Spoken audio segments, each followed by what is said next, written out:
Esta es la primera clase de las asignaturas Introducción a la Biología, Biología General, Biología Básica y Biología Básica A, correspondientes al curso del año 2020. Este año la materia se va a dictar en modalidad virtual debido a la pandemia de coronavirus que estamos sufriendo.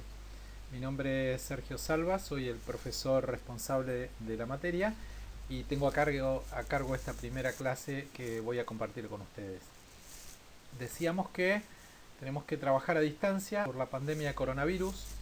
El coronavirus, causante de esta enfermedad infecciosa respiratoria que conocemos como COVID-19, ha sido nombrado por la ciencia como SARS-CoV-2. Es un virus de ARN, quiere decir que tiene como material genético el ácido ribonucleico. Los virus son organismos muy simples, tan simples que incluso a los biólogos nos cuesta considerarlos verdaderos organismos, porque por ejemplo no tienen la capacidad de reproducirse de manera autónoma, sino que necesitan colonizar una célula para coaptar de esa manera sus sistemas de síntesis de proteínas y de replicación de material genético, y que sea la propia célula la que empiece a producir nuevas partículas virales que luego infectan a otras células o a otros organismos. Estos virus tienen ese material genético en el centro, rodeado de una cápsula de proteínas y de lípidos, y han sido un foco de interés para la biología, tanto desde el punto de vista teórico, pero fundamentalmente por los efectos que producen sobre la salud.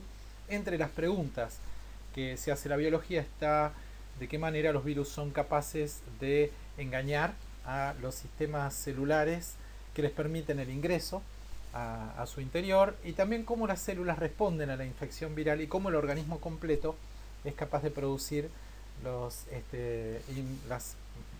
sustancias inmunes que le permiten lidiar con la invasión.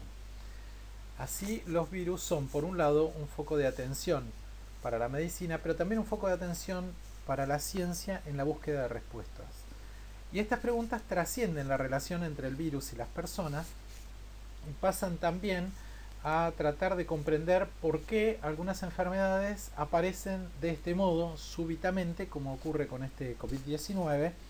Estas enfermedades nuevas se las conoce como enfermedades emergentes. Son enfermedades que no existían o que existían pero estuvieron desaparecidas por mucho tiempo, o que aparecen con una manifestación nueva o aparecen en regiones donde no estaban presentes. La mayoría de las enfermedades emergentes de los últimos 10 a 20 años son zoonosis, quiere decir enfermedades que pasan de otros animales a la especie humana. Y muchas veces ese salto interespecífico tiene que ver con cuestiones sociales y cuestiones ambientales. Están relacionadas claramente estas pandemias con el comercio humano y con el movimiento de personas entre países y continentes, pero también con la forma en que nosotros nos relacionamos con el resto de las especies y con un concepto que la biología nombra como biodiversidad o diversidad biológica. Las actividades humanas están produciendo una disminución de la riqueza biológica del planeta, y la riqueza biológica del planeta de alguna manera ha actuado como un amortiguador de las grandes pandemias y de las grandes epidemias. De forma que, además de ser un problema sanitario y una situación que nos mantiene como docentes y como alumnos separados y comunicándonos a través de internet, esta pandemia y esta cuestión de las enfermedades emergentes representan un desafío para nuestra comprensión de cómo funcionan los sistemas y de cómo las variables físicas, sociales y ambientales se entrelazan para generar este tipo de procesos. Tanto que a nivel global se comprende que ya no se puede hablar de una salud pública, de una salud de las personas, sin ligarlo con la salud animal y con la salud del ecosistema. Lo que ha derivado en la creación de un concepto nuevo, que es el de una salud, o One Health en inglés, que tiene como concepto fundamental la idea de que no se puede pensar en preservar la salud humana si no se la entiende en el contexto de las transformaciones que nosotros mismos causamos sobre el ambiente. Y ahí la biología tiene muchísimo que decir en los distintos niveles de organización biológica, desde la estructura de los virus a nivel molecular hasta sus relaciones con las células, la forma en que la infección afecta a una persona, la manera en que la infección se propaga en una población y las causas que están detrás de la aparición de estas enfermedades emergentes que tienen que ver con la forma en que los humanos estamos transformando los ecosistemas. Todo esto es objeto de atención de las ciencias biológicas. Y esta clase de hoy va a tener como foco principal entender la manera en que se genera nuevo conocimiento desde el punto de vista de que la biología es una ciencia. Cómo la ciencia busca respuestas a estas y a otras preguntas. Esto de preguntarse cosas respecto de lo que nos rodea, sin duda no es una cuestión moderna. El hombre se ha admirado por el ambiente que existe en su entorno y se ha hecho preguntas y ha buscado respuestas desde que existe, desde que la especie existe.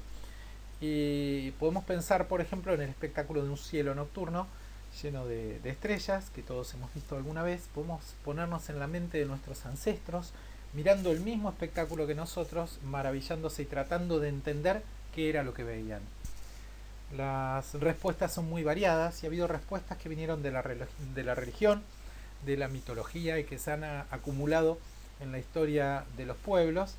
Y más adelante la ciencia empezó a brindar también sus propias respuestas.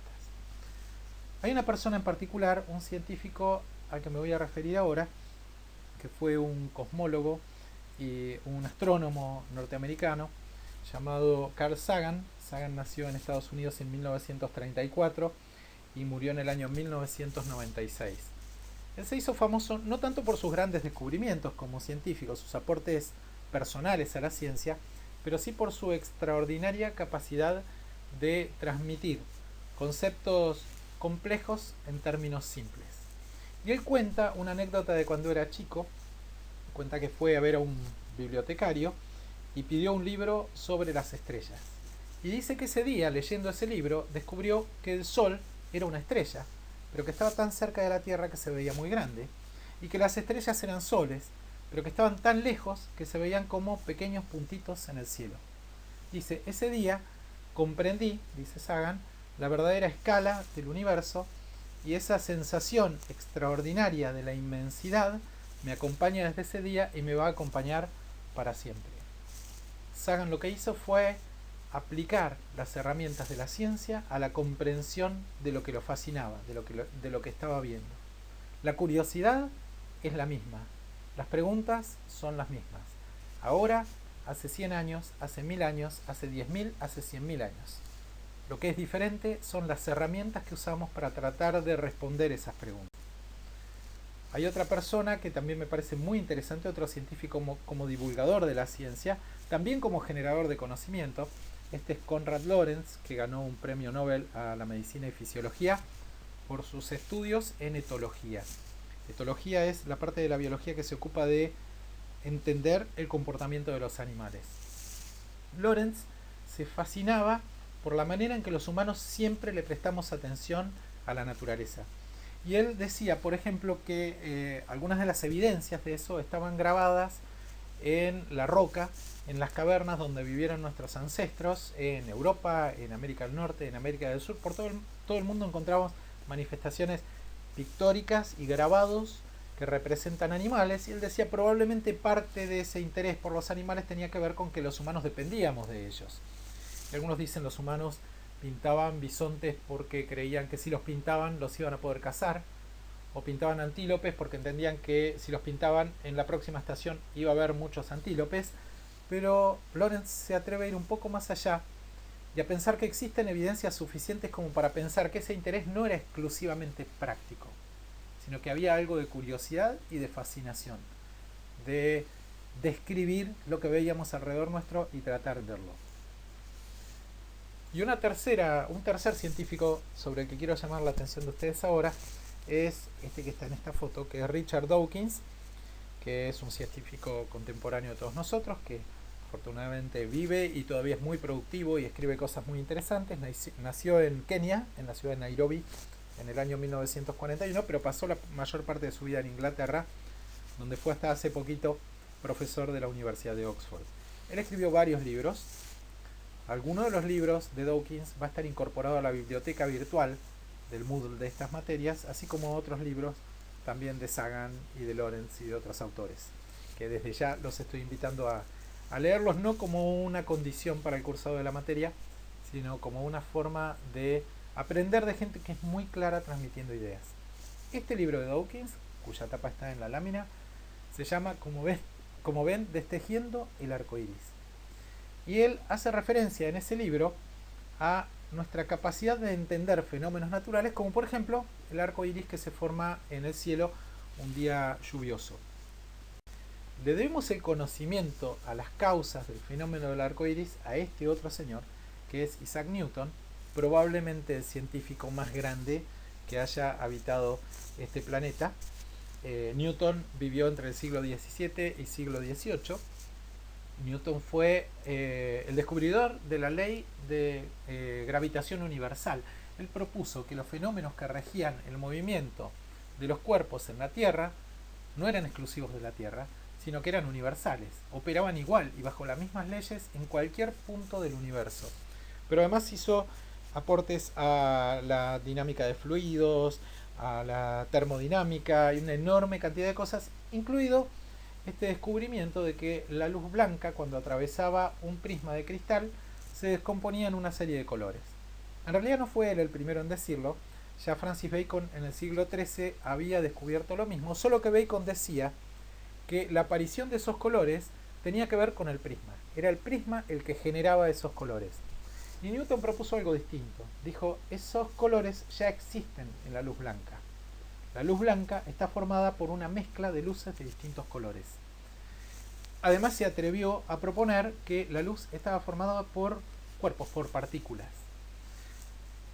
El libro de Dawkins, Destejiendo el arco iris, hace alusión a esto, a entender la trama que está detrás del arco iris.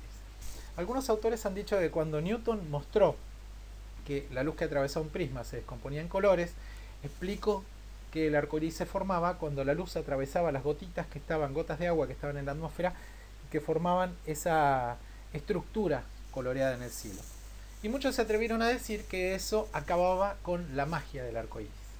Que el arco iris, que era un fenómeno casi sobrenatural, se convertía en un proceso que se podía explicar desde la física. Y Dawkins dice, lejos de sacarle magia al fenómeno, la física le da muchísima más magia, porque le da la potencia y el interés de poder explicar los fenómenos a partir de sus causas. La ciencia no acaba con las cosas grandiosas. La ciencia vuelve más grandiosas las cosas porque nos abre la puerta de la comprensión. Nos permite entender por qué las cosas son de determinada manera. La ciencia construye conocimiento. Mucho de lo que nosotros sabemos ahora es fruto de la investigación científica. Pero hay muchas cosas que la gente piensa, opina, cree, conoce, que no salen del conocimiento científico, sino que salen de otras fuentes. Uno puede escuchar verdades científicas en los medios de comunicación, en la televisión, pero en la televisión no va a escuchar exclusivamente verdades científicas. Por ejemplo, esta es una captura de pantalla de una noticia en un noticiero de alcance nacional en Argentina hace poquito tiempo, hace unos pocos años, y la noticia es esta. En San Pedro, provincia de Buenos Aires, hay una niña que está en trance por el juego de la copa. En trance. ¿Qué quiere decir en trance? Bueno, en este caso es una chica que hizo algo que no tendría que haber hecho, que fue tratar de comunicarse con los espíritus en un juego. ¿Y qué pasó? Bueno, salió mal y ahora está poseída, según el noticiero. El espíritu maligno se metió adentro de ella y ahora tenemos un problema, porque hay que ver qué hacemos con esta chica que tiene un espíritu adentro. ¿Cuánto hay de ciencia en esta información? Nada. Absolutamente nada. ¿Cuánto hay probable? ¿Cuánto hay comprobable? ¿De dónde sale esto? Esto sale de verdades, o lo que son verdades para alguien, de afirmaciones que están muy lejos de las afirmaciones científicas. Muchas veces esta figura de la posesión demoníaca aparece en la literatura antigua. Incluso aparece con descripciones de los síntomas de la posesión. ¿Cómo sabemos que una persona tiene un espíritu maligno? Bueno, acá hay una descripción al principio de un niño poseído. El niño tenía dentro de sí un espíritu inmundo. Donde quiera que se apoderaba de él, lo derribaba y le hacía echar espuma por la boca y rechinar los dientes y se quedaba rígido. Los mismos síntomas son interpretados por la ciencia médica de una manera completamente distinta. Los médicos, cuando una persona presenta esos síntomas, sospechan que pueda tener epilepsia y dicen, la epilepsia es una enfermedad crónica caracterizada por convulsiones recurrentes y en ocasiones conduce a una disminución del nivel de conciencia. Fíjense que son dos formas distintas de describir lo mismo, pero la segunda es una descripción que se basa en evidencias y en hechos conocidos. Esto no es tampoco muy moderno, porque por ejemplo en Grecia vivió un médico que se llamó Hipócrates en la época de la Grecia clásica, nació en el año 460 a.C. y vivió hasta el año 370. Hipócrates instaba a sus seguidores a aplicar el método científico. Y decía, los hombres creen que la epilepsia es divina, es algo mágico, es algo que viene de Dios o de los espíritus, simplemente porque no la pueden entender. Pero si llamasen divino a todo lo que no pueden entender, habría una infinidad de cosas divinas. Sería el análogo a decir que cuando desaparece una persona, lo más probable es que se la hayan llevado los extraterrestres o Drácula o Frankenstein. Buscar explicaciones divinas, mágicas, a fenómenos reales que observamos en el mundo. Hipócrates iba más allá y estimulaba a sus seguidores, a sus discípulos, a que observaran atentamente a los pacientes, que no dejaran nada librado a la suerte, que controlaran todo, que combinaran observaciones contradictorias, o sea, que no se creyeran directamente lo que veían, sino que vieran todos los síntomas y trataran de entender lo que estaba pasando, que se tomaran el tiempo suficiente para entenderlo. Hipócrates ejerció mucho antes de que se descubriera, se inventara el termómetro, por ejemplo, y sin embargo hizo gráficos de la evolución de la temperatura corporal de las personas ante distintas enfermedades. Era una persona además que reconocía las limitaciones de la medicina para resolver los problemas. Por ejemplo, él mismo en sus escritos contaba que no había sido capaz de curar y de salvar por lo menos a la mitad de las personas que habían estado en sus manos como pacientes.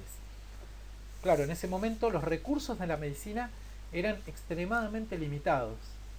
Pero acá teníamos una persona que decía, cuando tengan un enfermo, reconstruyan su pasado, vean dónde vivía, qué hacía, dónde estuvo antes de llegar a ustedes, y proyecten su futuro, traten de entender cómo va a seguir esta enfermedad. Eran los principios de la observación metódica, de la observación científica de la enfermedad. En esos principios se basan la mayoría de los descubrimientos y de los hallazgos y las ventajas que nos ha traído la medicina. Uno de esos es la extensión de la expectativa de vida. Nosotros hoy, en promedio, vivimos mucho más años de los que vivía una persona a principios del siglo pasado. Casi duplicamos la expectativa de vida. Este es uno de los aportes más grandes que pudo hacerle la ciencia a la humanidad. Claro que vivir más no necesariamente quiere decir vivir mejor, pero en todo caso, si vivimos más años, tenemos más oportunidades de crecer, de desarrollarnos y oportunidades de alcanzar el bienestar psicológico, espiritual, material y lo que fuera.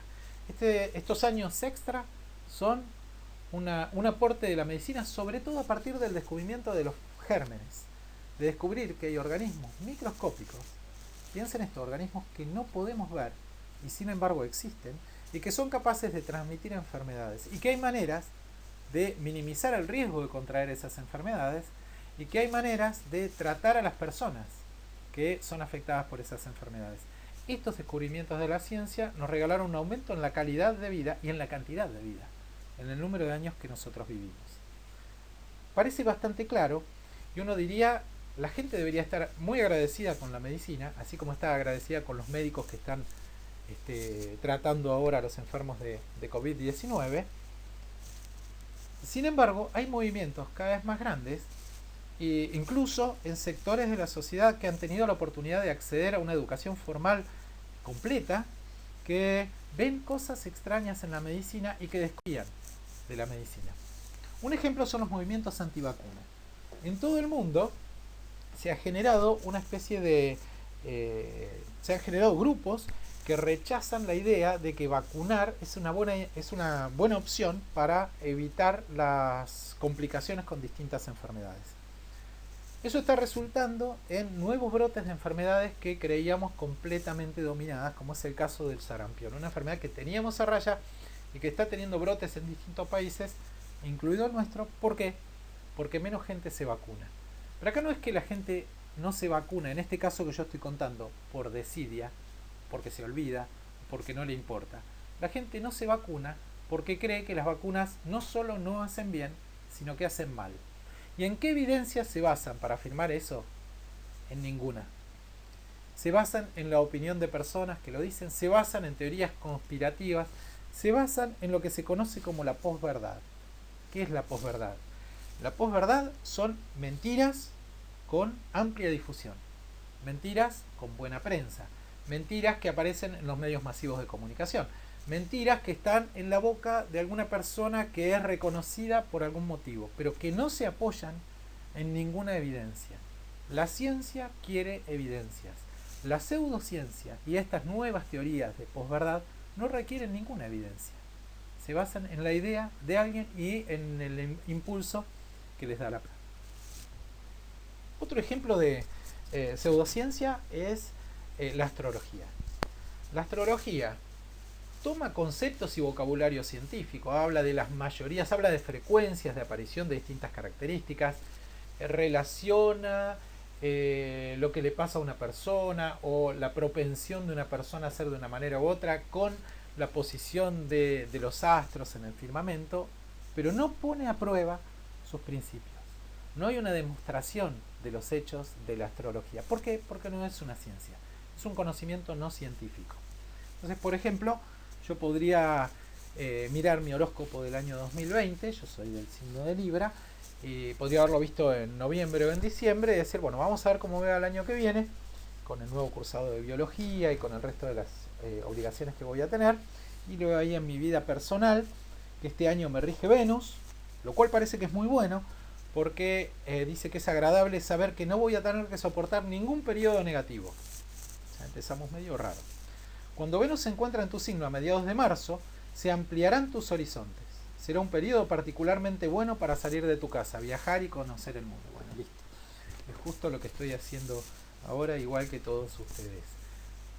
No importa lo que diga el horóscopo. Puede que coincida con la realidad, o puede que no coincida con la realidad. Pero en todo caso estamos hablando de coincidencias.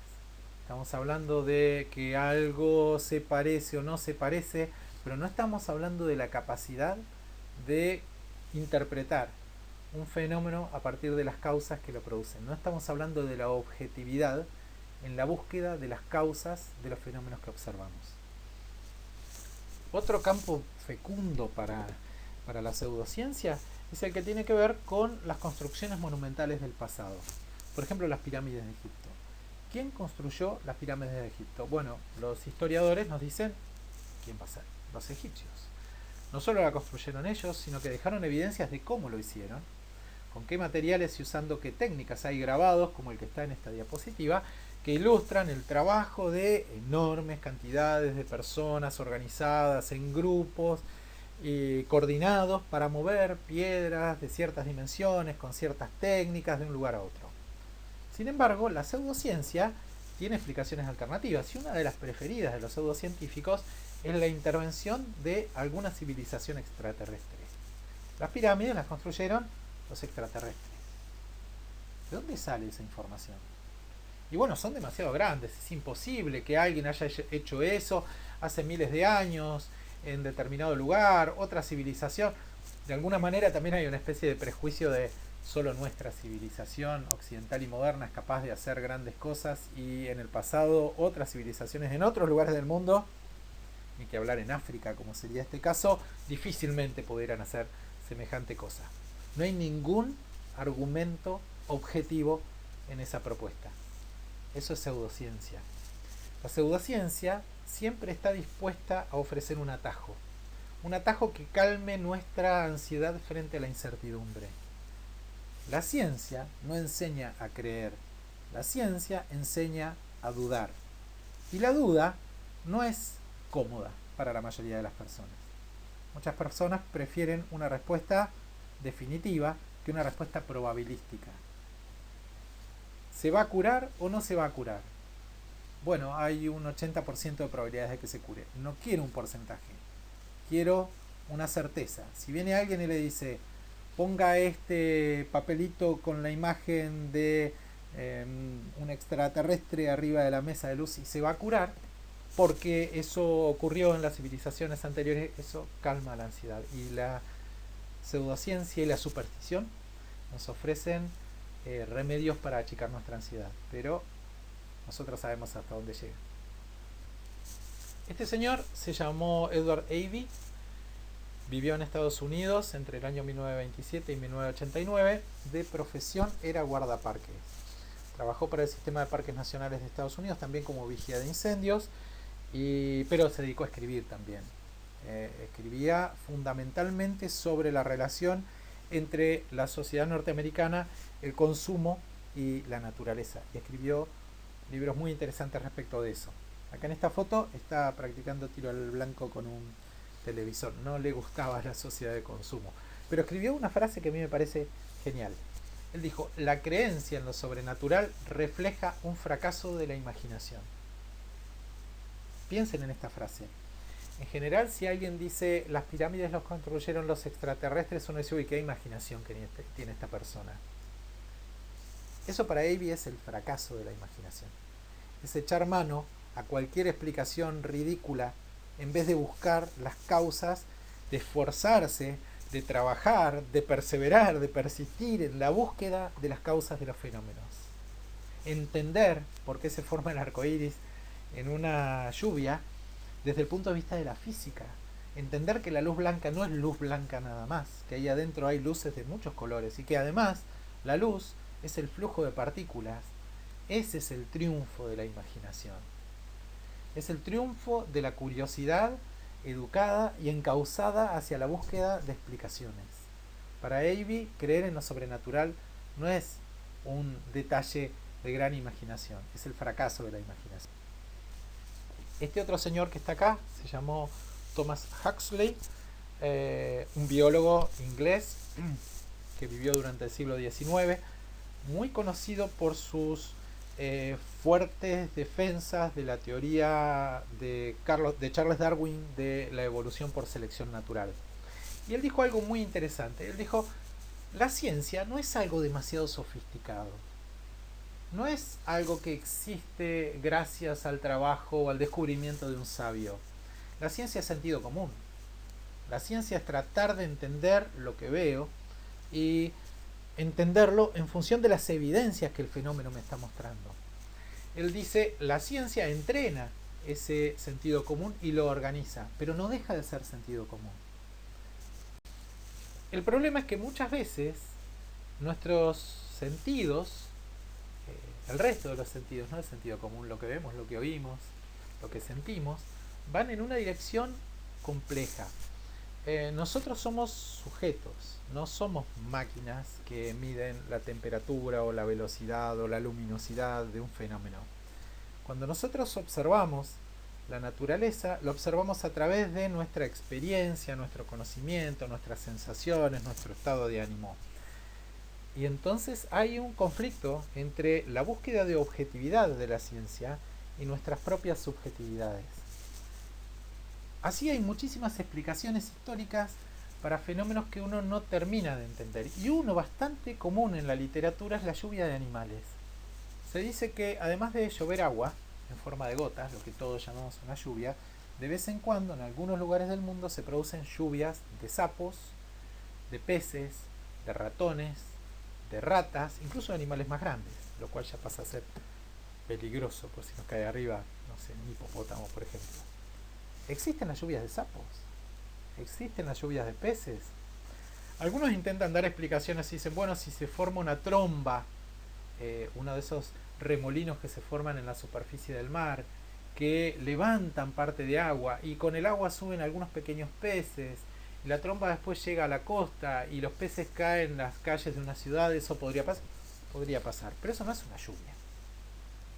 Acá están hablando de lluvias de sapos, de lluvias de lagartos, de lluvias de serpientes. En general además son animales que nosotros asociamos históricamente con desgracias, con cosas malas. si son serpientes, si son sapos, si son ratas, si son ratones. No son los animales a los que la sociedad normalmente valora de forma particular. Quiere decir, hay una cuestión, una explicación mágica o una visión mágica de un fenómeno que puede ser perfectamente natural. Y yo les voy a contar una anécdota personal. Una vez estaba trabajando en la provincia de La Pampa con un ingeniero agrónomo. Estábamos haciendo censos de aves, de una especie de ave que se llama aguilucho langostero.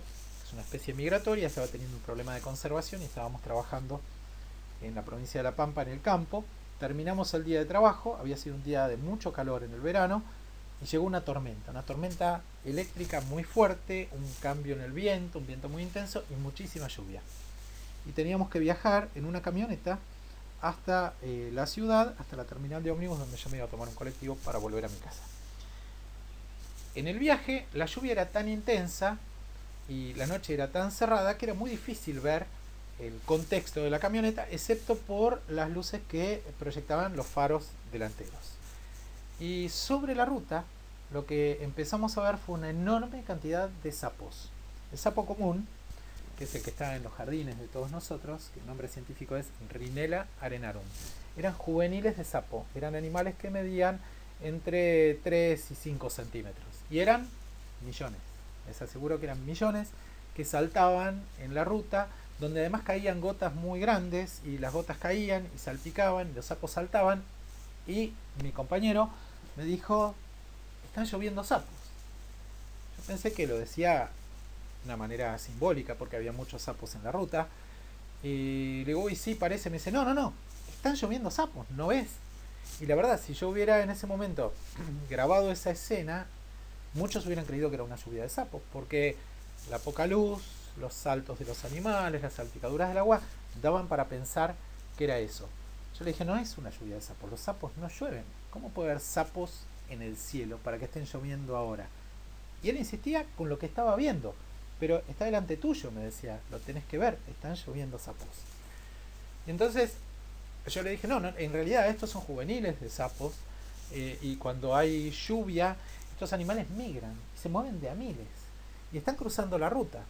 Pobres, porque muchos los aplastaríamos con la camioneta y los otros coches que están pasando, ¿no?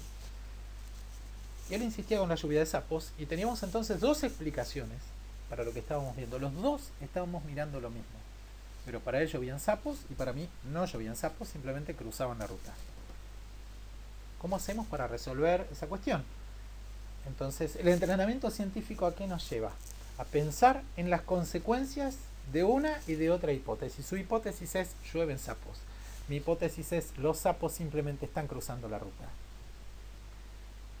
Yo le dije, si es verdad que están lloviendo sapos, ¿cómo no cae ningún sapo arriba del capó de la camioneta? O en el parabrisas. Es más, le digo, te aseguro que cuando lleguemos a destino, vamos a mirar la caja de la camioneta y no va a haber ni un solo sapo. Se quedó callado unos segundos y me dijo, pero ¿no ves que están lloviendo sapos? Ningún sapo cayó en el capó en todo el viaje, ni en el parabrisas. Y cuando llegamos, ¿cuántos sapos había en la caja de la camioneta? Absolutamente ninguno. Yo no sé si mi compañero se convenció con esos argumentos, pero yo, que ya de antemano, por un contexto teórico, estaba seguro de que no existían las lluvias de sapos, tenía ahora una confirmación empírica de que eso era así. Podía mostrar que eso no pasaba porque el experimento que había planteado no había dado los resultados que hubieran apoyado la hipótesis de mi compañero. La ciencia es sentido común. Lo que les estoy diciendo es sentido común. No hacía falta estudiar biología para proponer una forma de poner a prueba la afirmación de alguien. El problema es que hay muchas verdades que son muy contraintuitivas, quiere decir, van en contra de lo que parece, ¿no? Por ejemplo, durante mucho tiempo, desde la época de Aristóteles, se pensó que los objetos caían a distinta velocidad en función de su peso. Los objetos más pesados caen antes que los objetos más livianos. Entonces, si yo desde una altura determinada tiro dos botellas de plástico, una está llena de agua y la otra está vacía, según esa hipótesis, la botella llena debería llegar al suelo más rápido que la botella vacía. Pero eso nos genera una contradicción interesante. Supónganse que yo tiro las dos botellas y que efectivamente la botella llena llega al suelo antes que la botella vacía. Ahora agarro una soga y ato las dos botellas. Y las vuelvo a tirar. De acuerdo con esa hipótesis que yo planteé, espero que la botella pesada, la que está llena, empiece a caer y a ganarle a la botella vacía, que va a quedar más arriba, y entonces la botella llena va a empujar para abajo, y la botella vacía va a hacer un poco de resistencia porque pesa menos, y al final el sistema botella llena, botella vacía, soga, va a caer a una velocidad intermedia comparado con la botella llena y la botella vacía. ¿Sí? Ahora alguien podría proponer una cosa distinta. Eso no puede ser. Porque si yo tiro una botella llena atada a una botella vacía, ahora el peso de todo ese sistema es peso de la botella llena, más peso de la botella vacía, más peso de la soga. Eso tendría que caer más rápido que todo. ¿Qué pasa? ¿Qué se imaginan que pasa ustedes? Tirar la botella llena, la botella vacía y una botella llena atada a una botella vacía todas juntas. Es un experimento que estaría bueno hacer. Me gustaría que si estuviéramos en una clase presencial les preguntaría. El experimento más simple. Tomo dos botellas de plástico, lleno una con agua y la otra la mantengo vacía. Subo al techo de mi casa y dejo caer las dos. ¿Cuál llega primero al suelo? Bueno, esa pregunta se la hizo hace mucho tiempo, en el siglo XVI, un señor que se llamó Galileo Galilei, y ya son parte del folclore los experimentos que él hizo tirando objetos de la Torre de Pisa. Él tenía un hermoso escenario para hacer estos experimentos. No se sabe si efectivamente los hizo ahí, pero bueno, la tradición cuenta que algunos de los experimentos fueron en esta torre. Él dejaba caer cuerpos de distinto peso y veía que cuando dos cuerpos tenían la misma forma, caían a la misma velocidad independientemente del peso. La botella llena llega al piso al mismo tiempo que la botella vacía. Y no era el peso de los objetos el que determinaba la velocidad, sino la forma. ¿Sí? Si uno tiraba un objeto aplanado y un objeto esférico, por más que pesaran lo mismo, el objeto esférico llegaba más rápido al piso. ¿Por qué? Porque el objeto aplanado recibía una resistencia mayor del aire. Es la forma la que define la velocidad de caída, porque el aire está frenando los objetos en función de su forma. Otra manera de hacer este ejercicio sería ir a un lugar donde no haya aire, hacerlo en el vacío. Es difícil conseguir una cámara de vacío para cualquiera de nosotros para hacer este experimento, pero hay una historia muy interesante que se dio en el año 1969. En el año 1969 el hombre llega por primera vez a la Luna. Y entre otras cosas que hicieron los astronautas cuando llegaron a la Luna fue repetir este experimento. Llevaron un martillo y una pluma. Cuentan que la pluma era una pluma de halcón, porque halcón se llamaba la nave en la que ellos habían llegado a la Luna. Entonces hicieron un experimento, dijeron, si estamos acá, entre otras cosas, es gracias a Galileo Galilei. Yo un poco antes puse una frase de Newton que decía, si he llegado a donde estoy fue porque estoy parado en los hombros de gigantes, o si he visto lo que vi es porque estoy parado en hombros de gigantes. Quiere decir, construyo sobre lo que otros construyeron antes. Y Armstrong decía eso en el Apolo 11, si llegamos acá entre otras cosas es gracias a Galileo Galilei y a sus descubrimientos. Hicieron la experiencia, tiraron el martillo y la pluma. ¿Qué llegó primero a la superficie de la Luna? Nada, los dos objetos llegaron al mismo tiempo. Más allá de que uno pesaba mucho más que el otro, pero en la Luna, con la ausencia de un medio que ofrezca una resistencia a los objetos, los dos caen a la misma velocidad. Les voy a dejar en la página de Moodle el video de este experimento hecho en la Luna, que obviamente sabían lo que iba a pasar, pero fue muy divertido la comprobación en ese lugar. Otras cuestiones que son contraintuitivas de la ciencia. Yo ahora tengo la computadora apoyada sobre mi escritorio. Este escritorio es sólido, ¿no? Golpeo y lo escuchan, es de madera. Y sin embargo está formado mayoritariamente por espacios vacíos. Yo no veo espacios vacíos. Yo quiero mirar a través del escritorio y solo veo el escritorio. La luz no atraviesa el escritorio. Sin embargo, pese a que es un objeto sólido, está formado por partículas, y esas partículas atómicas ocupan un espacio muy chico respecto del espacio libre que queda alrededor. Si uno piensa en un átomo, el núcleo del átomo está rodeado, con los protones y los neutrones, está rodeado por electrones, y entre el núcleo y los electrones hay un espacio que en proporción al tamaño del átomo es mayoritario.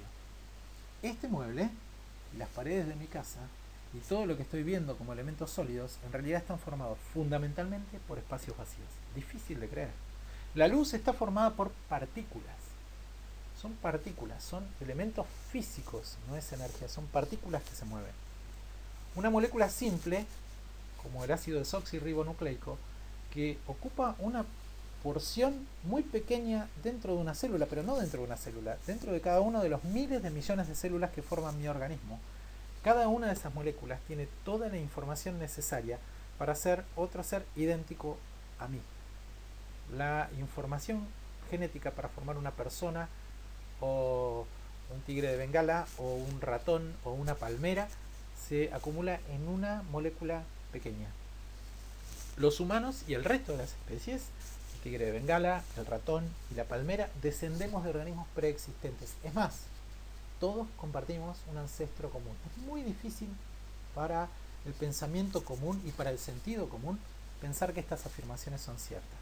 Lo mismo el movimiento de la Tierra.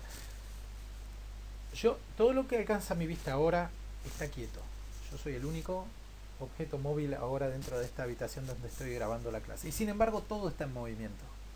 La Tierra está girando sobre su eje, pero además se está trasladando alrededor del Sol. Pero además el universo está en expansión.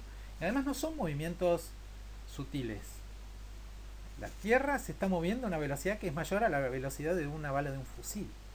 Pero no lo percibimos. Nuestros sentidos nos engañan. Así como nos hacen pensar que llueven sapos, nos hacen pensar que todo alrededor mío está quieto a menos que yo lo ponga en movimiento. Y todo está en movimiento. Eso lo sabemos, lo aprendemos, lo estudiamos. Y sin embargo hay gente que todavía hoy desafía ese conocimiento, ¿no? Los que llaman terraplanistas. Escucharon hablar del terraplanismo. La gente que dice, es mentira que la Tierra es esférica, la Tierra es plana. Y es mentira que gire, la Tierra está quieta. No hay evidencias de que gire. Miren alrededor de ustedes, las cosas no se mueven. ¿Cómo la Tierra va a ser esférica? Se llama planeta. El nombre te lo dice, es plana. Eso es posverdad. Pueden buscar en internet y van a ver un montón de gente, incluso actores y periodistas, gente reconocida, que está diciendo, acá hay una mentira universal. Nos quieren hacer creer que la Tierra es plana y que se mueve. Pero si buscan por qué se dice que la Tierra es esférica, y por qué se dice que la Tierra gira sobre su eje y se mueve alrededor del Sol y que el universo está en expansión, van a encontrar un montón de evidencia física de eso. Gente que desafió lo que le decían sus sentidos. Sus sentidos les decían, está todo quieto. Sus sentidos les decían, el Sol gira alrededor de la Tierra, sale todas las mañanas y se pone todas las tardes. Y alguien dijo, no, yo voy a ir más allá de mis sentidos. Yo voy a explorar, voy a sortear las trampas que me ponen mis sentidos, lo que me quieren hacer creer mis sentidos, y voy a buscar las causas de las cosas. Y ahí les voy a contar un experimento que hizo un señor que se llamó Jean-Léon Foucault en 1851. Él colgó en la Catedral de los Inválidos, en la cúpula de la catedral en París, un péndulo que pendía justamente de una cuerda de 67 metros de largo. Y lo hizo oscilar. En la parte inferior del péndulo había un recipiente que contenía arena y que tenía un pequeño orificio, de forma tal que la arena que iba cayendo dibujaba el movimiento del péndulo sobre el plano que estaba debajo de él. Si uno empuja un péndulo, el péndulo empieza a oscilar en un plano de oscilación. Y uno espera que el péndulo, si no recibe ninguna otra fuerza externa, se mantenga siempre en ese plano y que ese plano sea constante, que no se mueva. Lo que va a pasar sí es que va a ir perdiendo fuerza el péndulo y cada vez las oscilaciones van a ser menos amplias hasta que se quede quieto. Pero lo que vio Foucault es que el plano de oscilación del péndulo giraba. Giraba en sentido horario, giraba siempre en la misma dirección, no importa que él hiciera 1000 veces su experimento, siempre en la misma dirección. Y además giraba siempre a la misma velocidad, 11 grados 15 minutos por hora, siempre en la misma dirección, siempre a la misma velocidad.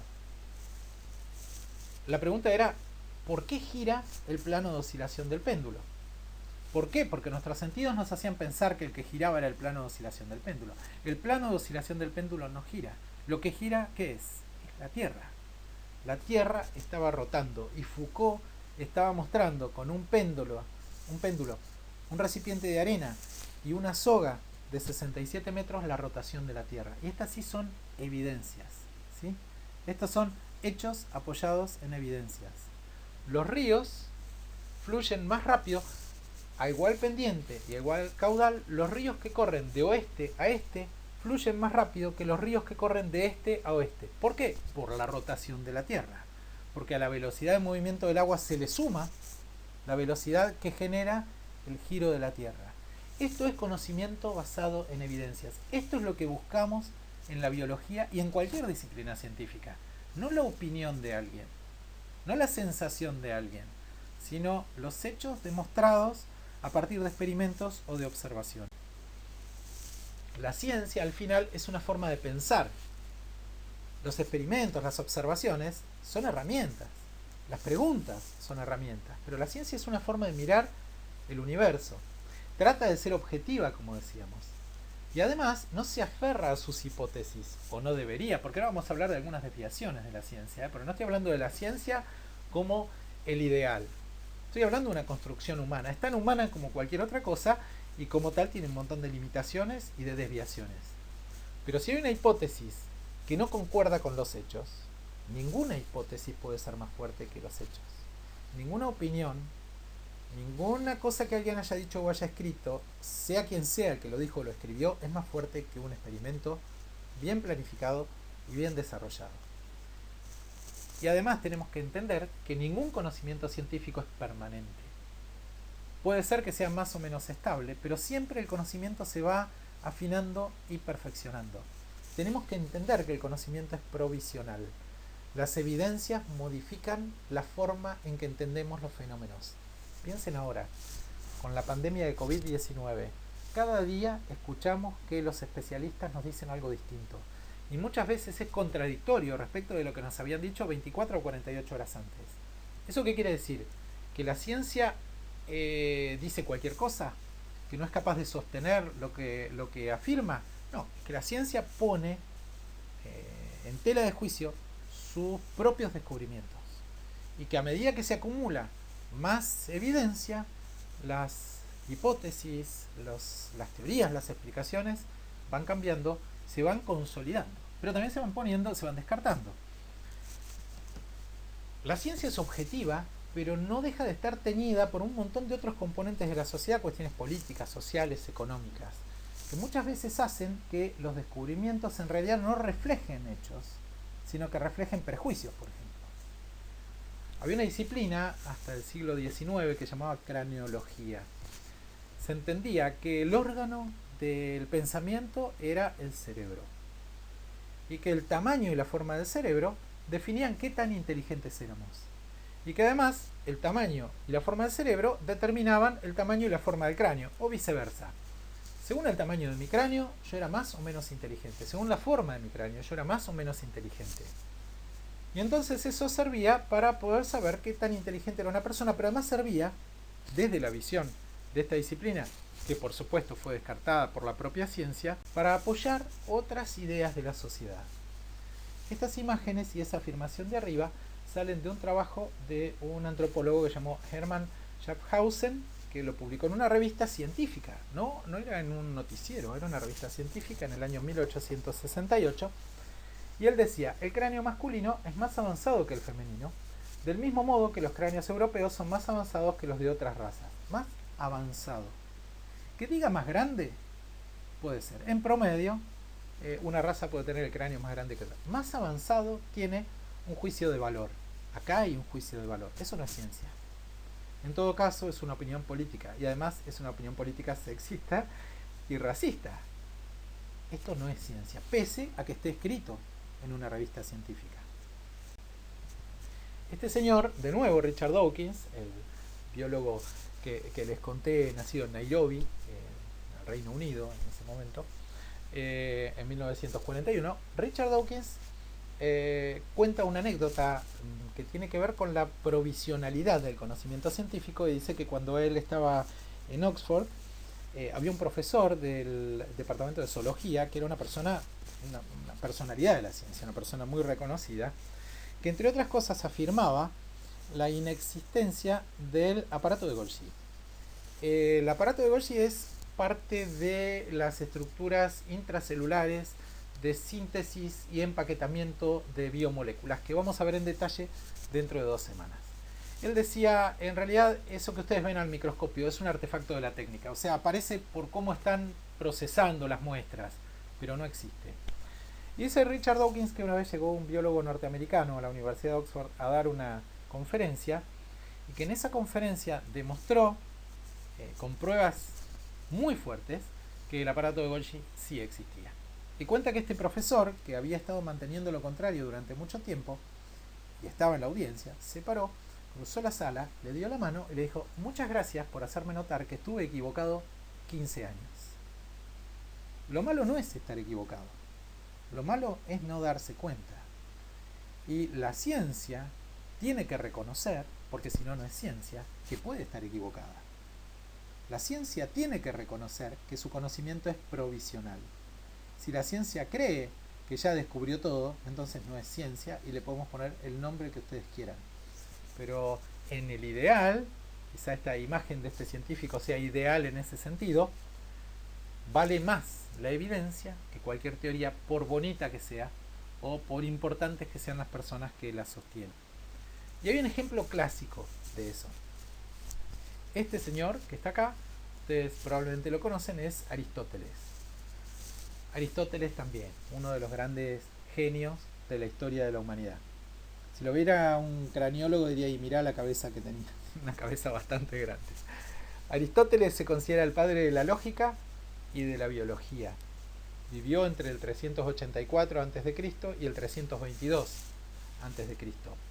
Escribió sobre todo lo que a ustedes se les ocurra. Los principios de la lógica los planteó Aristóteles, pero además clasificó a los animales, indicó que él creía que los animales se originaban del mar, lo cual está bastante cerca de la realidad, y numerosísimas contribuciones al conocimiento de la humanidad. Pero hay una anécdota que se cuenta que dice que en algún escrito Aristóteles dijo que las moscas tenían 4 patas. Las moscas y el resto de los insectos en su fase adulta tienen 6 patas, 3 pares de patas. Se le habrá pasado esa observación a Aristóteles y puso las moscas con sus 4 patas en algún lugar. Y cuentan que en la época de Aristóteles algunos hombres sabios discutían seriamente si la mosca tenía 6 o 4 patas. ¿En vez de qué? En vez de agarrar una mosca y contarle las patas.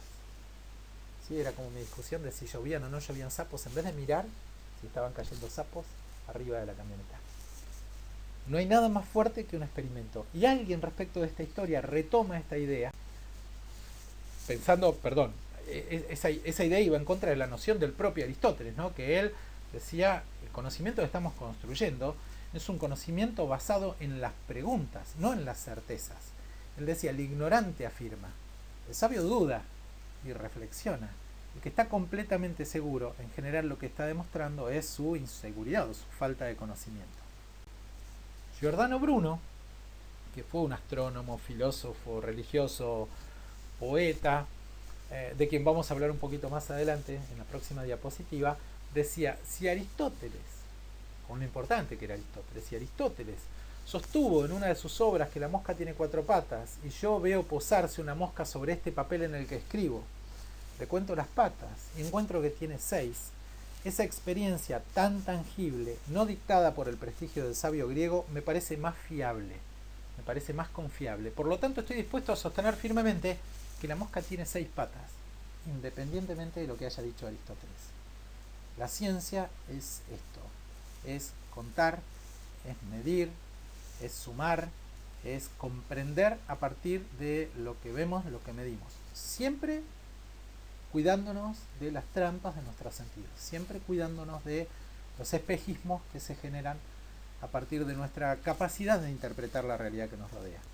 Giordano Bruno nació en Nápoles en 1549 y murió en Roma en 1600 de muerte trágica. Giordano Bruno fue juzgado por la Inquisición por algunas de sus afirmaciones. Entre otras cosas, dijo que el Sol era una estrella más. No solo la Tierra no era el centro del universo, el Sol tampoco era el centro del universo. Había muchísimos soles y seguramente había muchísimos planetas girando alrededor de esos muchísimos soles en todo el universo. Y seguramente, dijo Giordano Bruno, en esos planetas había formas de vida y seguramente muchas de ellas eran inteligentes. Les estoy hablando del siglo XVI. Él decía eso en el siglo XVI. Y él era religioso. Y él decía, seguramente también tengan sus religiones. Y seguramente, como él creía en Dios, Dios haya mandado a nacer a su Hijo a cada uno de estos planetas. Así que habrá un Cristo en cada planeta. Esto ya era bastante mucho para la Iglesia Católica, además era la época de la Inquisición. Pero lo peor de todo, la gota que colmó el vaso, fue que Giordano Bruno dijo, seguramente también haya iglesia y papa en cada uno de esos planetas. Eso fue demasiado. El papa no toleraba la competencia, quería tener el monopolio de ser papa. Lo condenaron a Giordano Bruno a muerte. Normalmente lo que se hacía en ese momento era matar a la gente y quemarla en la hoguera, salvo las brujas, por las que tenían algún odio especial, y lo pusieron en la categoría de las brujas a Giordano Bruno y lo quemaron vivo. Cuentan que cuando leyeron la condena, porque todo esto quedaba registrado, la Inquisición, que creía que estaba haciendo lo que tenía que hacer, escribía lo que decía cada una de las personas. Y Giordano Bruno dijo, tiemblan más ustedes cuando anuncian esta sentencia que yo al recibirla. Él seguro tenía mucho miedo, pero el tribunal tenía muchísimo miedo. Miedo de que Giordano Bruno tuviera razón. Porque además no hablaba por lo que creía, hablaba por lo que medía, por lo que veía y por lo que entendía. Por eso Giordano Bruno es considerado casi un superhéroe de la ciencia. Alguien que mantuvo sus principios hasta el final y que intentó explicar las cosas de la manera más clara que pudo. Otro que le fue más o menos parecido, pero no tan mal, fue Galileo Galilei, de quien ya hablamos hace un rato. Galileo, que nació en Pisa en el siglo XVI y murió en 1642 en Florencia, era un artesano, era un científico pero era un artesano y era capaz de construir los mejores telescopios y cada vez hacía telescopios con cristales mejor pulidos y hacía telescopios que tenían un alcance mayor y cada nuevo telescopio era un nuevo descubrimiento y así él postuló el principio del heliocentrismo, o sea, la Tierra girando alrededor del Sol, descubrió las manchas solares, descubrió los 4 satélites de Júpiter que le trajeron muchísimos problemas. Lo llamó los astros mediceos por los Medici, que eran una familia de nobles que financiaban sus investigaciones.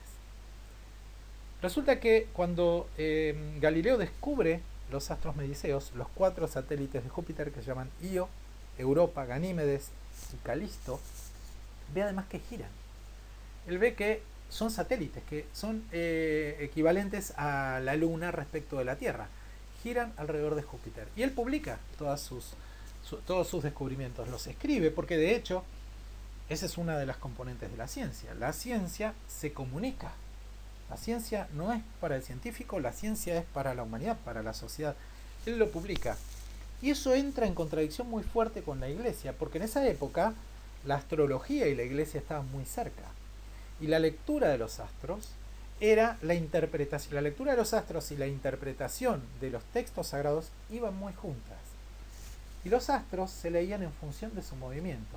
Y todos los horóscopos estaban hechos según la posición de los astros. Y ahora venía Galileo a decir que había 4 astros más que se movían en el universo.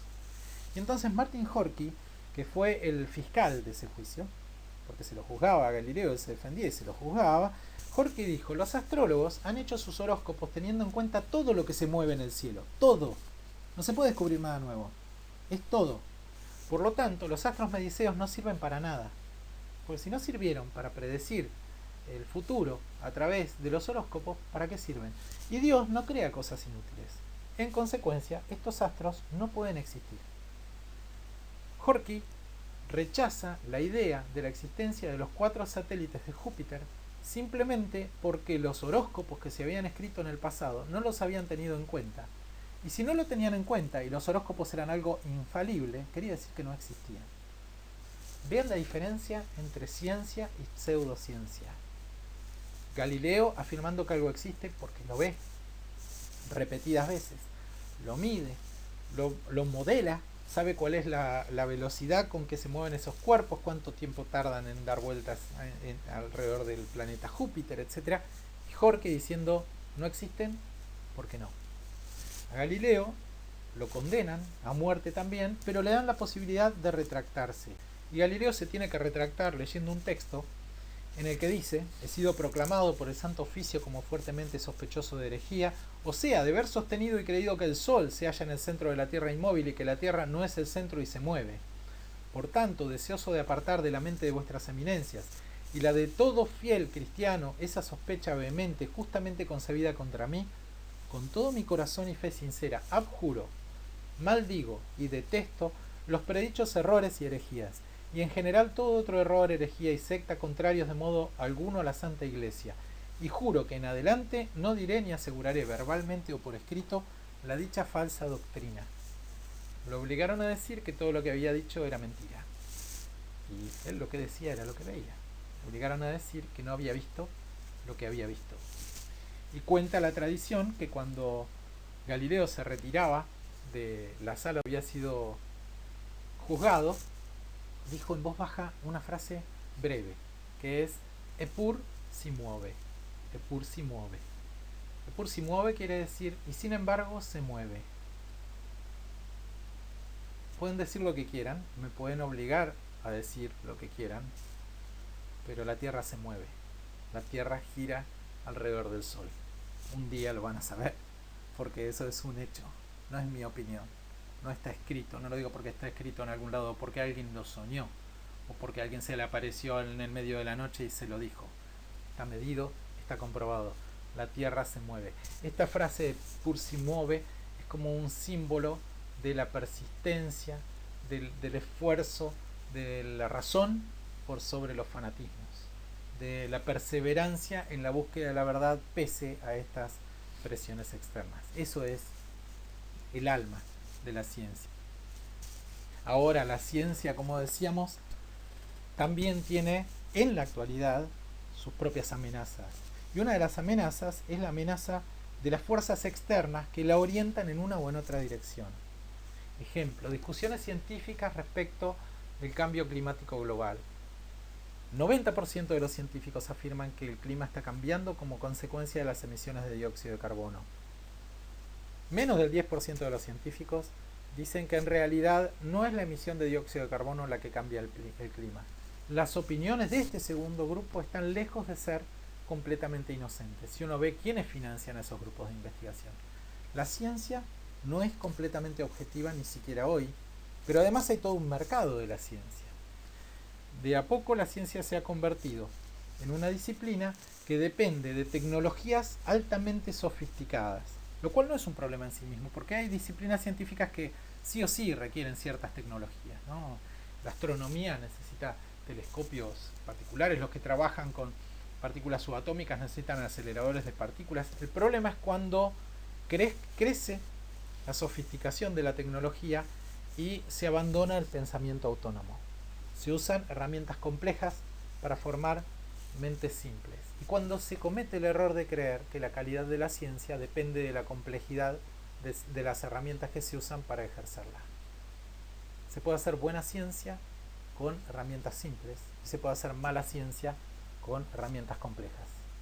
Lo inverso también. Se puede hacer mala ciencia con malas herramientas o herramientas simples y se puede hacer buena ciencia con buenas herramientas. Pero lo que define la calidad de la ciencia no es el soporte tecnológico, aunque sí es un componente importante para muchas disciplinas. Pero hay grandes descubrimientos que se han hecho con recursos muy modestos. Y hay una historia que ahí debajo les dejo el link por si alguien quiere ver el video completo con las explicaciones de esta historia en más detalle, que ocurre en el año 240 a.C. Un físico llamado Eratóstenes supo que un día en el año, solo un día en el año, a una hora determinada, al mediodía, las cosas no daban sombra en una ciudad de Egipto que se llama Ciene. Eso pasaba en varias ciudades, pero él lo supo de Ciene. Ahora, donde él vivía, en Alejandría, eso no pasaba nunca.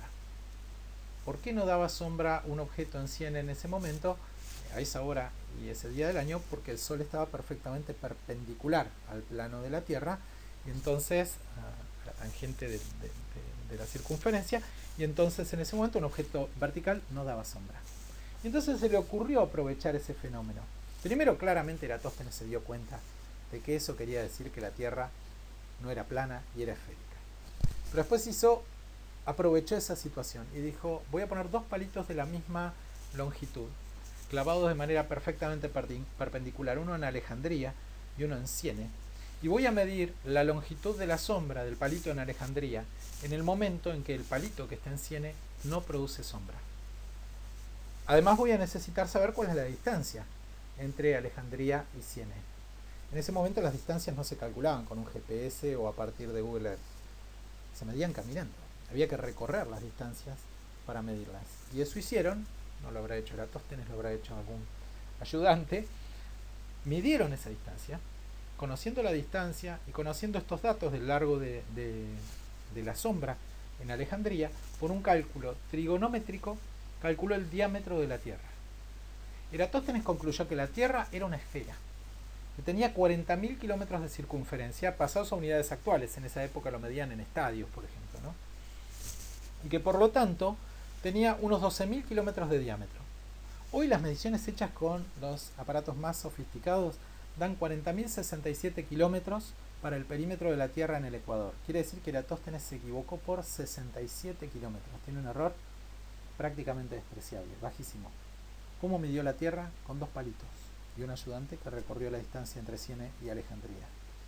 Se pueden responder grandes preguntas con herramientas modestas. Lo que no se puede conseguir con herramientas simples o complejas son buenas preguntas. La pregunta es el punto de partida de la ciencia. Y quizá lo más importante en la formación de un científico es aprender a hacer preguntas, pero no cualquier pregunta. Preguntas relevantes en función del conocimiento disponible. Hay que saber lo que se sabe para descubrir lo que se ignora. Y hacer buenas preguntas y enfocarlas hacia eso.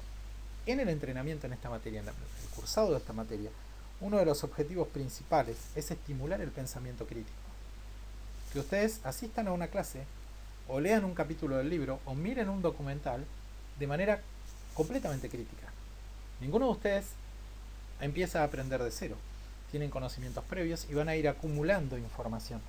El tema es cómo encaja cada pieza nueva de información en lo que ya sé. De la misma manera, cómo encaja cada observación de un científico en la naturaleza en lo que ya sabía. Cuando hay un conflicto, cuando algo no encaja, hay una oportunidad. Una oportunidad de ¿qué? De revisar lo que yo sé. Eso es fundamental. Esa es la forma en que nosotros deberíamos estar enseñando y aprendiendo. Dicen que Einstein dijo que no tenía ningún talento en especial. Falsa modestia, me parece, porque se ve que era una persona particularmente inteligente. Pero él decía: solo soy apasionadamente curioso. Si hubiera sido igual de inteligente pero no curioso, hoy no sabríamos quién fue Albert Einstein, porque hubiera pasado desapercibido para la humanidad. La curiosidad es el motor de la ciencia. Por supuesto que la inteligencia le ayudó a hacer descubrimientos increíbles, pero el motor fue la curiosidad. Y la ciencia empieza entonces con una pregunta. Pregunta que está contextualizada en el conocimiento disponible. No está en el vacío. La pregunta se da cuando yo veo algo que me llama la atención, algún patrón, o cuando busco voluntariamente alguna explicación. Pero eso tiene que ver con lo que se sabe hasta ese momento. Esa pregunta desencadena una hipótesis. ¿Qué es una hipótesis? Es una posible respuesta para esa pregunta. Es una afirmación que resuelve mi pregunta. Y esa hipótesis permite construir predicciones. Las predicciones son las consecuencias esperadas en caso que la hipótesis sea cierta. Si la hipótesis es cierta, entonces, si están lloviendo sapos, entonces efectivamente vamos a encontrar sapos en la caja de la camioneta. En lo que yo espero que pase si la hipótesis es cierta. Y entonces las predicciones me sirven para poner a prueba mi hipótesis. Si las predicciones apoyan mi hipótesis, estoy más confiado en que esa sea una respuesta apropiada para la pregunta que me había planteado. Ahora un par de ejemplos. El primero tiene que ver con nuestra fauna actual. Ahí hay 3 ñandúes. Es el ave más grande de nuestra región, por supuesto, un ave, como ustedes saben, que no es voladora, y es un ave que se alimenta de semillas, de pequeños invertebrados, que recoge del suelo con el pico. Esta es una especie que está expuesta al riesgo de ser cazada por predadores como el puma. Entonces no puede darse el lujo de estar todo el tiempo comiendo, porque también tiene que estar atenta para ver si se acerca un predador. Para estar atenta y vigilante tiene que tener el cuello estirado, tiene que estar erguida, la cabeza arriba y mirar en distintas direcciones para ver si se acerca algún predador. Para comer tiene que inclinarse hacia abajo y picotear el suelo. No puede estar vigilando y comiendo al mismo tiempo. Entonces ahí tenemos un compromiso entre 2 actividades esenciales. Si no vigila, se la come el puma; si no come, se muere de hambre. Así que tiene que haber un balance entre esas 2 cosas. Otra cuestión relacionada con la biología del ñandú es que es una especie gregaria. Quiere decir que vive en grupos. Entonces, uno podría pensar qué ventajas trae la vida en grupo. ¿Por qué es bueno para este animal moverse en grupo? Podríamos pensar, por ejemplo, que cuando un animal de este tipo está en grupo, el tiempo de vigilancia se puede repartir entre los distintos integrantes del grupo. Quiero decir, si un ñandú está solo, o come o vigila. Pero ya si son dos, puede ser que uno coma mientras el otro vigila, y al revés, que se vayan alternando. Y si son 5, podría ser que cada uno destinara el 20% del tiempo, si fuera una sociedad muy igualitaria de ñandúes, para la vigilancia, y entonces podrían destinar más tiempo a la alimentación. Y en todo caso, cualquiera de ellos que vea una amenaza, inmediatamente cambia su comportamiento, todos se dan cuenta que hay una amenaza y se escapan. Así que podríamos proponer como hipótesis que en las aves gregarias los grupos mayores permiten una reducción del tiempo invertido por cada individuo para la vigilancia. ¿Sí? Si el grupo es grande, cada uno vigila menos que los demás. Podemos plantear predicciones, por ejemplo, que el tamaño del grupo y la proporción del tiempo de cada individuo o que cada individuo destina a la vigilancia son inversamente proporcionales. Cuanto más grande es el grupo, menos tiempo destina cada ñandú a vigilar. También podríamos pensar que cuando los grupos son grandes, el estado nutricional de los individuos es mejor que el estado nutricional de los animales solitarios, porque los solitarios no pueden estar comiendo todo el tiempo. Es más, tienen que pasar una buena parte del tiempo vigilando, pues nadie vigila por ellos. Podemos medir eso en el campo, estudiamos grupos de ñandúes de distinto tamaño, ponemos a prueba nuestras predicciones y vemos si nuestra hipótesis es una explicación posible o no para la pregunta que teníamos. Otro ejemplo es de otro lugar, de Europa. Es un trabajo hecho por Nico Tinbergen, un investigador también especialista en comportamiento animal, como Konrad Lorenz, que se dedicó a estudiar esta avispa, que es Phyllanthus triangulum, es la avispa lobo o la avispa cazadora de abejas de Europa. Es una especie que, como se ve en la fotografía de abajo a la izquierda, es capaz de cazar abejas melíferas, ¿no? La abeja común, la que produce la miel. Lo interesante es que estas avispas son herbívoras, se alimentan de polen y de néctar, y cuando son adultas. Entonces, ¿por qué cazan abejas? Bueno, las únicas que cazan abejas son las hembras, cuando están grávidas, cuando fueron fecundadas.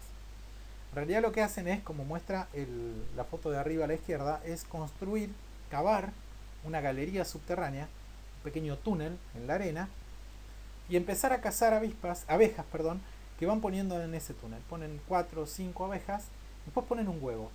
Las abejas no están muertas, están paralizadas por el veneno de la avispa. En ese huevo, ese es un huevo de la avispa, cuando eclosiona, la larva se alimenta de las abejas que quedaron en ese hueco y fueron llevadas por su madre.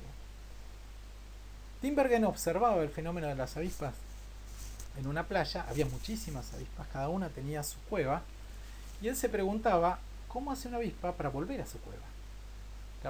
Cava la cueva, busca una abeja, la deja en la cueva, vuelve a buscar otra abeja, la deja en la cueva, y siempre vuelve a la misma cueva. Dice, ¿cómo reconoce que esa es su cueva y no otra? Uno puede proponer varias hipótesis para explicar eso. Una podría ser que la avispa tiene señales químicas, deja su olor, ¿sí? Una sustancia determinada que ella es capaz de reconocer por sobre las sustancias que emiten sus congéneres. Otra podría ser que usa claves visuales, o sea, la avispa ve lo que hay alrededor de su cueva y entonces reconoce la cueva en función del paisaje que la rodea, ¿sí? De los elementos que hay alrededor de la cueva. O podría ser que reconociera la cueva por sus propias características. Reconoce su nido. A nosotros nos parecen todos los nidos iguales, como nos parecen todas las avispas iguales, pero ella es capaz de reconocerla. Tinbergen observó el comportamiento de las avispas y vio que cuando salían de la cueva hacían un vuelo de reconocimiento, daban un par de vueltas alrededor de la cueva y se iban a buscar una abeja. Eso lo llevó a pensar que probablemente lo que estaban haciendo era registrando el paisaje, las características inmediatas a la cueva. Y entonces por eso ideó un experimento. Tomó unos conos de pinos, unas piñas, y las puso alrededor del nido. Cuando la avispa entró al nido, él colocó esas piñas alrededor. La avispa salió del nido, dio una vuelta de reconocimiento, se fue y volvió al nido exitosamente y lo encontró de nuevo. Pero lo que él hizo después fue correr, cuando la avispa volvió a irse, corrió las piñas a un costado, manteniendo el mismo patrón, un círculo que había hecho de piñas, más o menos del mismo diámetro, pero corrido unos centímetros respecto del nido, y lo que observó es que la avispa volvió y empezó a buscar su nido en el centro de esos conos, no en el lugar donde efectivamente estaba. Y eso le sirvió para apoyar su hipótesis. La avispa reconoce el nido, no por el nido en sí mismo, no por señales químicas, sino porque es capaz de reconocer las señales visuales que lo rodean. Es más, después hizo un experimento poniendo, en vez de piñas, piedras. O sea, ponía un círculo de piñas, la avispa veía las piñas, se iba, él reemplazaba las piñas por piedras, formando un círculo, y la avispa volvía a encontrar el nido. No importaba si eran piñas o piedras, importaba la disposición de los elementos. Si en cambio cambiaba la forma, la avispa salía del nido que estaba rodeado por un círculo de piñas. Hacía un vuelo de reconocimiento, se iba. Él dejaba las piñas, pero ahora formaban un triángulo. Bueno, la avispa no encontraba el nido. Entonces él detectó que las avispas eran capaces de reconocer y recordar. Estamos hablando de un invertebrado que ni siquiera tiene cerebro. Tiene unos ganglios nerviosos, unos engrosamientos de los cordones nerviosos en la región cefálica. Eso alcanza para que observe, recuerde, reconstruya esa imagen cuando vuelve a encontrar el nido. Reconoce el patrón de los elementos que rodean a su nido. Fíjense este experimento. Seguro no hubo involucrado ningún equipamiento complejo.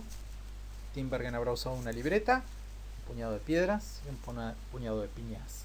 Con eso puso a prueba una hipótesis, planteó una pregunta, puso a prueba una hipótesis y construyó conocimiento que trasciende el caso específico de esta abeja y que sirve para pensar en los sistemas de registro y almacenamiento de información por parte de estos invertebrados, como pasa normalmente, para plantear nuevas preguntas, para buscar generalizaciones. ¿Qué tan común es esto en este grupo de animales y en general en los insectos?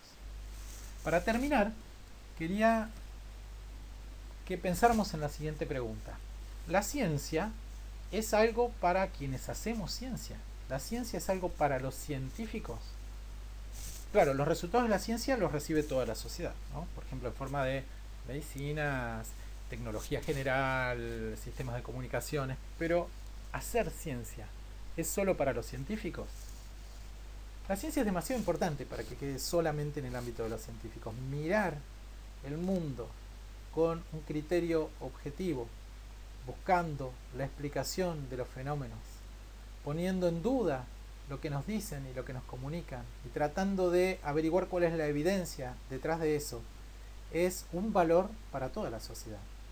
El entrenamiento científico no tiene que ser para los científicos, tiene que ser para toda la sociedad, porque lo que promueve es que existan ciudadanos críticos, que no crean las cosas porque alguien las dice, sino que se pregunten cómo puede ser que eso sea como lo están comunicando y como lo están diciendo. Como dije hace un par de diapositivas, uno de los objetivos principales de esta materia es estimular en todos ustedes la visión crítica de toda la información, que se paren frente a lo que están escuchando de manera crítica, que se hagan preguntas. Si ustedes se hacen preguntas, van a haber dado un paso muy importante en su formación como científicos, tanto o más importante que toda la información que nosotros podamos transmitirles en esta materia.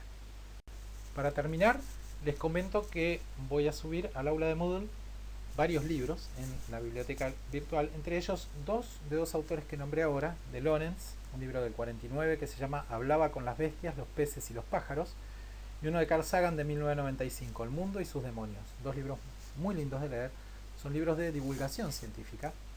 Y el último, de alguien que no nombré, que se llamó Stephen Good, un paleontólogo norteamericano que murió muy joven, muy bueno, muy prolífico, autor de una variante de la teoría de la evolución, que es una variante que se conoce como teoría de los equilibrios puntuados.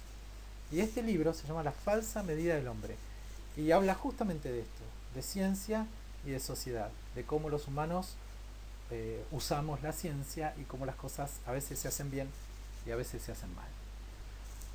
Bueno, espero que les haya gustado esta clase, que haya sido clara. Vamos a tener clases de consulta para soportar estas clases, para darle más apoyo. Y la próxima clase va a estar a cargo de la profesora Anelén de Villalobos, que va a comenzar con el tema de las bases químicas de la biología.